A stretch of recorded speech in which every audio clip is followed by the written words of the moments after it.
நம்ம என்ன subscriber name கண்டுபிடிக்கிறேன்னு பார்க்கலாமா? First letter M. Boy or girl? Boy.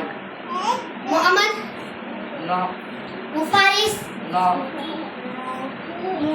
Muhammad Irfan? No. Second letter A. Makhdum? No. Majid? No. Maus? No. Third letter N.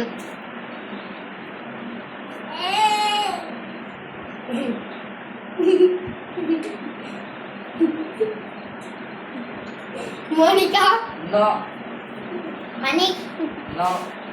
Marish? No. Fourth letter O. Manoj? Correct. கரெக்டா? Hi Manoj, உங்களை நல்லா கண்டுபிடிச்சிருக்கேன். நம்ம சேனலை பார்த்து சப்ஸ்கிரைப் பண்ணுறதுக்கு சப்போர்ட் பண்ணுறதுக்கு ரொம்ப தேங்க்ஸ். நல்லா இதேமாதிரி பண்ணுங்கள், நல்லா படிங்க. ஓகேயா? இப்போது ஆட்டோ சீக்கிரமாக அது நாலுன்னா சொல்ல மாட்டேன். வீடியோ முடிஞ்சு. பை.